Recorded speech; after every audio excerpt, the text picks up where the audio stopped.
DEADPIT.com. Howdy, folks. It's the Creepy Kentuckian here with you from DEADPIT Radio, DEADPIT.com, DEADPIT on Patreon.com. Search for any of those at DEADPIT on Twitter and YouTube, all that good stuff. Everyone's doing these videos. I have waited a little while. I got this in just a few days ago and I've been sitting on it, and I'm not really doing anything right now. I'm helping my wife prepare for a big test that she's got coming up. She's taking a 170 some question test, so I've got an hour or two at least to burn. So I figured, let's open the box. From Vinegar Syndrome, you can tell by and we had Brad Henderson, Christian Day, and Justin Beam on, all of which work either with or for Vinegar Syndrome. Brad is the acquisitions guy and the special features director and all that good stuff. Good conversation with those guys, and a few days after that, we had the head honcho, or one of the two guys total at work at Synapse Films, Don May Jr. So if you're fans of media, check those shows out. Honestly, both of those shows were great. The Don May conversation is close to 2.5 hours long. You get an exclusive look at the steelbook packaging that's finished for the Kindred. That's probably, well, definitely their most anticipated release of all time. The longest anticipated release for sure. Over 10 years in the making, and it should be coming out shortly. We have seen the packaging, so they're that close.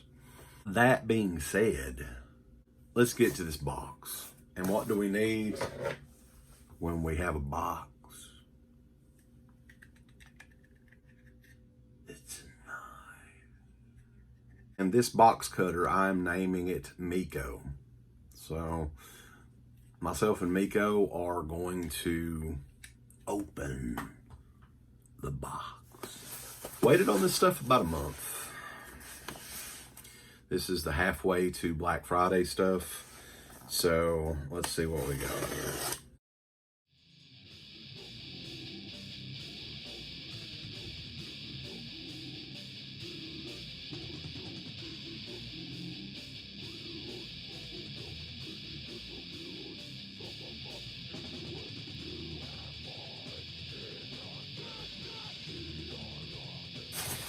Bubble wrapped,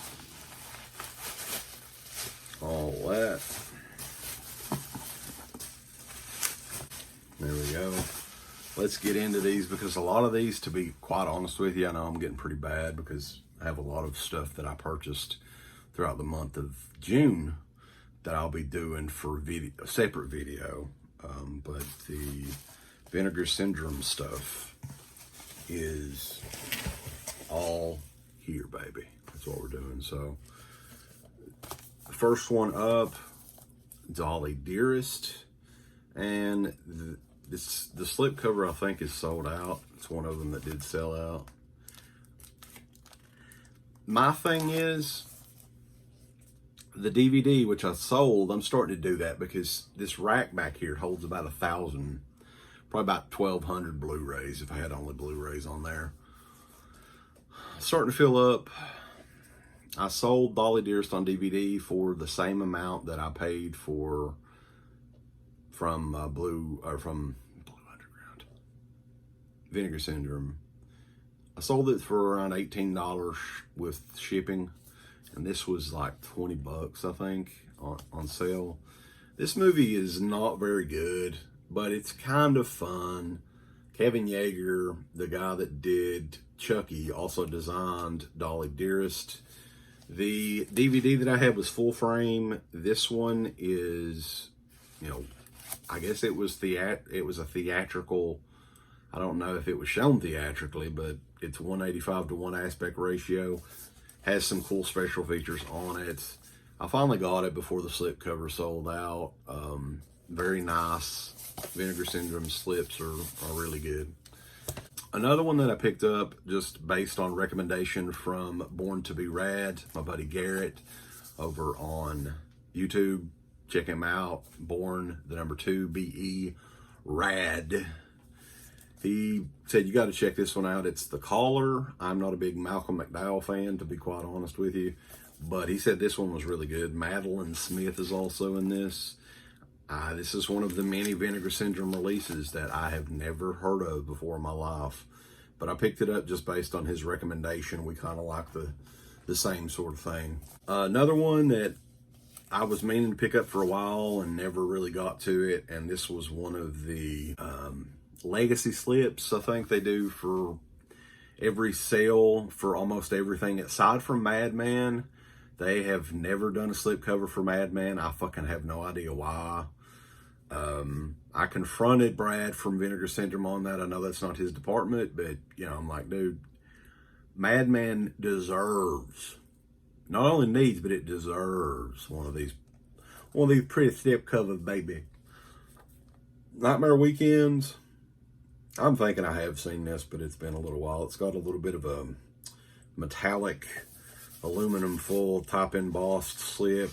And then this is the classic artwork that everybody kind of knows from, what year was this? 1984. It was one of the Trauma releases from around that time period. I think Trauma distributed it there for a while. Directed by Henry Sala. So at some point in the future, I'll check Nightmare Weekend out. The slip is kind of cool. You know, when modern technology gets out of human control. Now this one, I picked up 2 of these just because I thought they were going to sell out. And my MO for these sales, since I'm getting more and more of these Vinegar Syndrome titles, the ones that I think are going to sell pretty quickly, will sell out pretty quickly, I want to get 2 of them because I want to flip them and make some of my money back. There's nothing wrong with that. So this one is, I'm not sure if these movies are that great, but I love Linnea Quigley, and she's really cool. I mean, we've met her a couple of times. We've had her on the show. So this is the another one of the legacy slips they did for the double feature of Deadly Embrace and Murder Weapon. Murder Weapon is the one that actually has, that's a pretty cool cover there, has Eric Freeman and Linnea in it. So this is a Linnea Quigley double feature.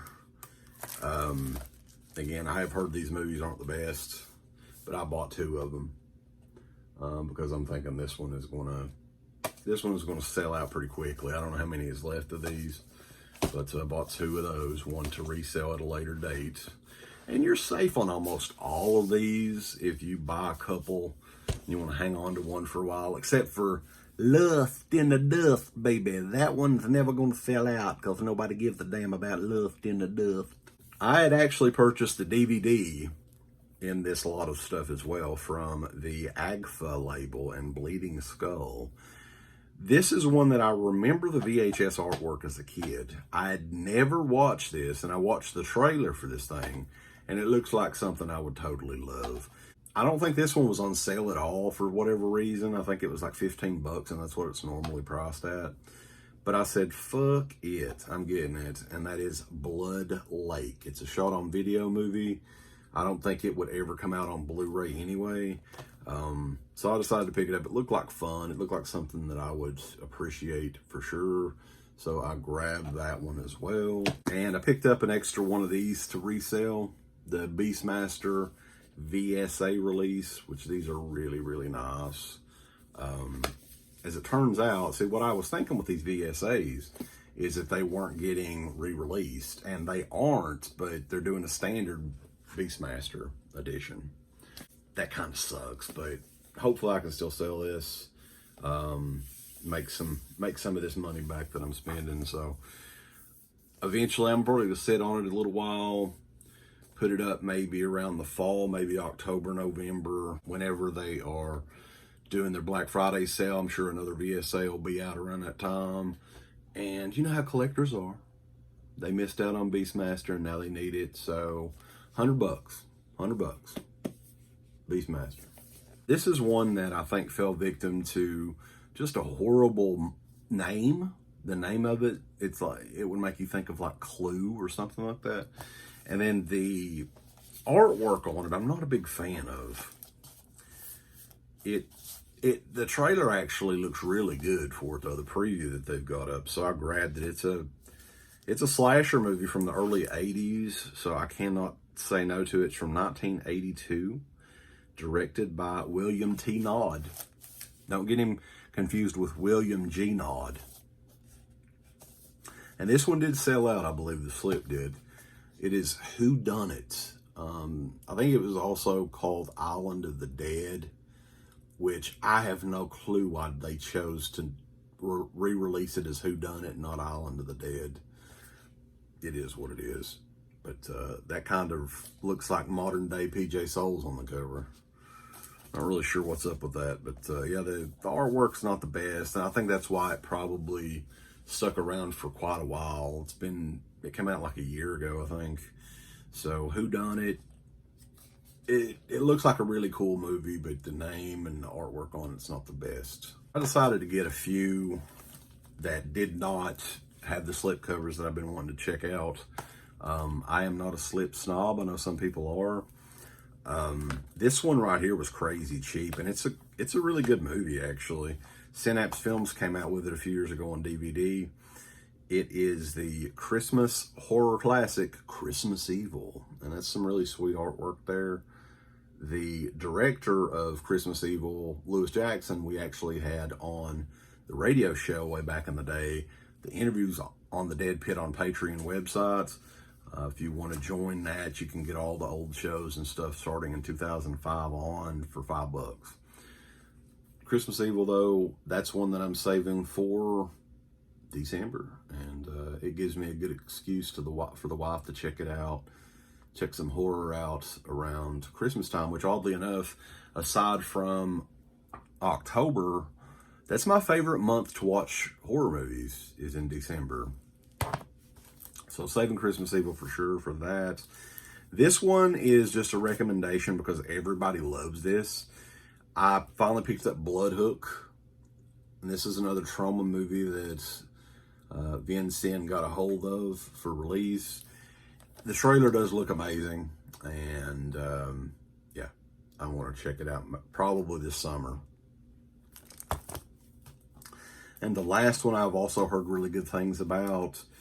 It's almost like a revenge movie, a rape revenge movie, or whatever. Blood Games, baby. And yeah, this one looks really, really cool, from 1990. I'm trying to stock up on, I don't know if this is really a slasher movie, but you know, around that time, that same time frame movies and stuff that I had not seen, that are really violent, and you know. So this one, yeah, it looks pretty sweet. Hoping one of these companies will come out with Fatal Games at some point in the near future as well. Yeah, that's all the stuff, guys. It's a pretty, you know, expensive lot of Vinegar Syndrome goodness. You know, it's over probably $150 worth of stuff, at least. Probably more than that. I don't even know. But yeah, these sales only come around a couple times a year, so I stocked up on some of this stuff, and hopefully I can resell it and make most of my money back from these crazy asses that I have no idea why they don't buy it when it's out, but it is what it is. So we appreciate all you guys for checking the shows out and everything. We've had some crazy growth on the site over the last month and a half or so. These interviews, the Dawn May interview, again, I highly recommend you guys check that out. That was just a lot of fun. Brought me back to the classic Dead Pit era, which we had him on way back in the early days of the show. And he's just a cool dude, fun conversation, lots of interesting stuff that I'm pretty sure you've never heard about, especially the lost Halloween footage. We talk about that towards the end of the show for a long time, and why odds are you'll never want to see that. But it is what it is, so that's all you can say about that sort of thing. We don't make those calls. but it's fun to discuss and talk about and all that. The archived version of that is up right now on YouTube, and the direct link, I will post it below as well. If if you're a lazy ass, you can just directly click on it. But I appreciate all you guys, and stay tuned. We've got more interviews coming. We're going through some ideas and concepts and stuff like that. Some of it may surprise you, some of it may not. But stay tuned, and thank you guys for all your support. I am the Creepy Kentuckian from DEADPIT.com. Thank you to all of our supporters on Patreon. DEADPIT on Patreon.com is the only place to check out a complete archive of the old DEADPIT radio shows all the way back from 2005 on, in addition to the midweek shows and fan commentaries, exclusive podcasts, and much more. DEADPIT on Patreon.com if you're interested. Tiers start at only $1.